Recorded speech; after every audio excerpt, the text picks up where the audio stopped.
Hey guys, Yankee here, and today I'm going to be giving my thoughts on One Piece Volume 27. We are in the midst of the Skypiea arc. So last volume left off with the Straw Hats being split up, with Luffy, Usopp, and Sanji going on like a challenge to try and save their friends, with everybody else being with the Merry and deciding to sort of go off into the jungle to explore. Um, so we get a few battles in here, but we also get a lot of like setup for what's to come, and we have like a lot of players sort of entering the scene now. Luffy, Usopp, Sanji versus Satori, the what is it? The ball challenge, the guy in charge of the ball challenge. We get that fight. I think it started a little bit last volume, but like we finish off that fight here, which is great because I feel like that fight took a million years in the anime.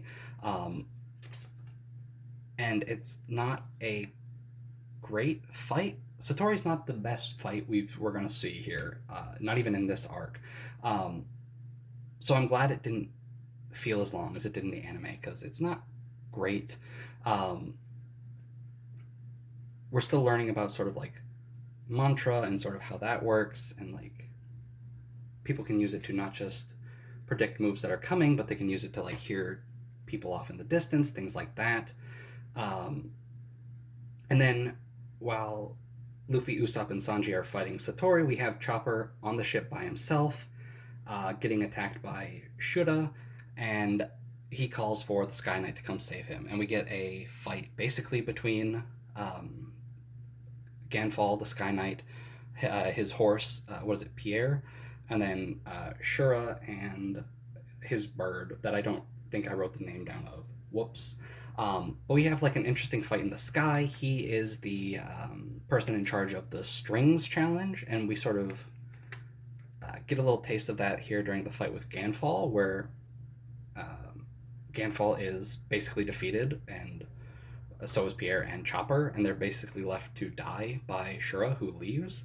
The Going Merry gets annihilated. Like Shura is just setting it on fire, and Chopper, in like desperation, has to rip off the mast to throw it away because it's burning. Um, so this is just like we have Luffy, Usopp, and Sanji pulling through, winning a fight over here, and then we have Chopper getting absolutely obliterated with Ganfall over by the Merry. Meanwhile, Zoro, Nami, and Robin are just exploring the woods like nothing happened. Um, what do we got? Oh boy, I skip a bunch of stuff in my notes. There's a lot has been moving on in this volume, but like I don't like not much really worth talking about. Like Nami, Zoro, and Robin exploring the woods. They discover that the land is actually part of Jaya. Um, we get the realization that the city of gold that oh, Cricket, is that his name, was searching the sea for is actually up in the sky. Nami puts together like um, a little map to sort of show like here's how they connect. Here's like in the story of I can't remember his name. Noland, the liar, he said the gold is in the skull's right eye, and Nami takes a map of Skypiea that they found on that ship that fell out of the sky, and she does up like a quick map of Jaya that's sort of in scale with that, I think. Puts it together, and it looks like a skull. And so, like, okay, here's where the right eye would be. There's gold there. So we have a new mission, and that is the Straw Hats are going after the gold. Cool.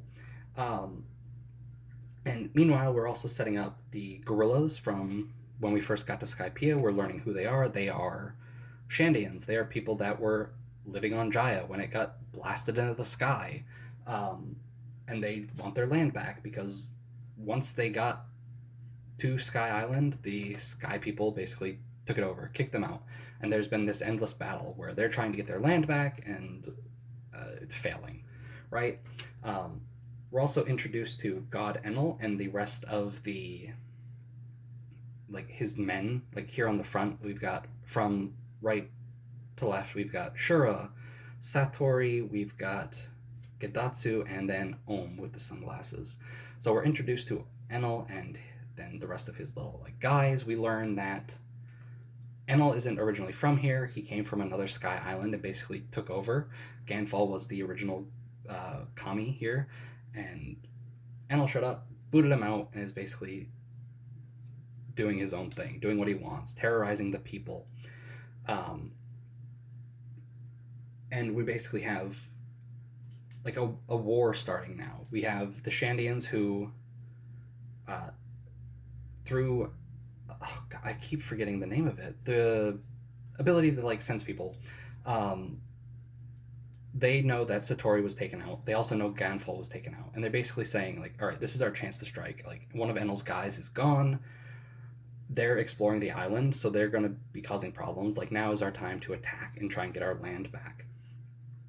Um, and then the volume ends with basically the Straw Hats splitting up to search for gold, the Shandians charging their land to fight, and then Enel basically giving the rest of his subordinates free reign, like because they're usually contained to their areas, right?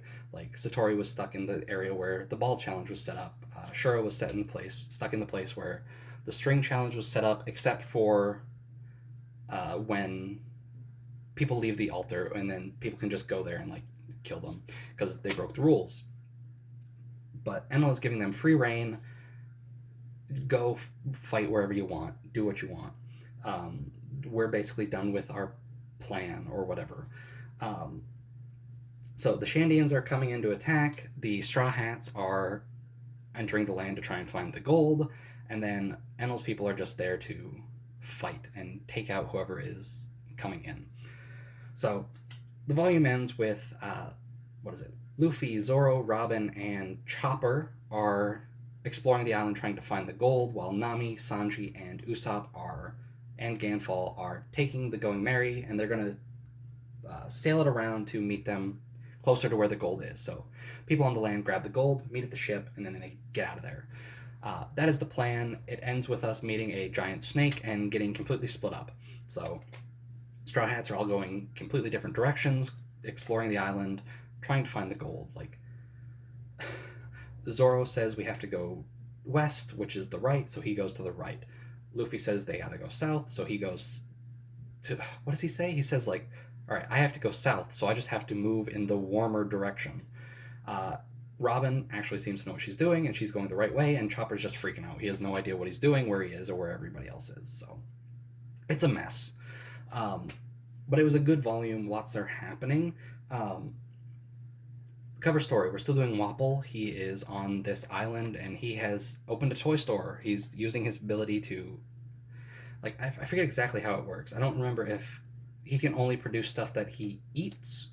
So, like, he has to eat plastics and metal to make toys, or if, like, once he eats it, he can just produce it. I don't remember exactly how it works, but he's producing toys with his ability. Kids are buying them. He's making money. And then a couple of things from the SBS that I have written down is somebody asked, or somebody noticed that there's always somebody around uh, when Panda Man shows up. Like, who is this? Who is this guy? And it is somebody from apparently the Tomato Gang who is searching for Panda Man. Cool. Um, and then the other one was an interesting observation, which I didn't notice, and I don't think I've ever heard people talk about. Like, obviously, people know it, but it's not something I knew.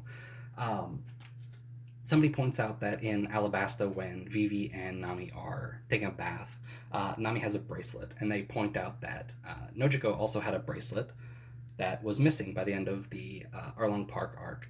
And Oda basically says, like, yeah, that is Nojiko's bracelet.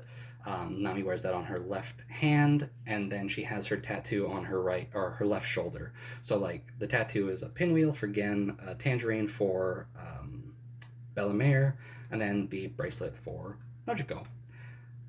I thought that was really neat. Something I, like, again, something I didn't notice before, something I hadn't heard of before. So it was news to me, but it's also a neat little, a nice little detail that I really, really like. So yeah, that's volume 27. Everything's moving, right? Everybody has goals now. Like, the Straw Hats came up here because Skyline sounds like a fun adventure, but now we know there's gold up here. We're searching for gold. We know who sort of all the players are, and for the most part, we know their objectives. We're not really sure what Enel is planning, um, but we know, like, the Shandians, what they want. We know a bit about, like, the history of Skypiea and sort of how it came to be like this and how Enel has only been here for like 5 or 6 years. Um, but yeah, a lot of pieces set in place, and now we just have to uh, like get moving, right? Like everything's ready to go. It's time for things to kick off, and like all the fights and stuff are going to start happening. So a good volume, like it. As I'm talking about it, it sounds like it's just all set up, but it's really not. Like the setup for it is done really well, so it doesn't feel like a drag. Like we had some fights, we had some like intense scenes, and then throughout that, like sprinkled out, we're like setting everything up as we go, and it feels really good. Like it doesn't feel this doesn't feel like a volume that's just exposition setting everything up and now we get to go. um, the pacing was good and it read well, right? um, so yeah, that's volume 27. Thanks for watching, and I will see you guys next time.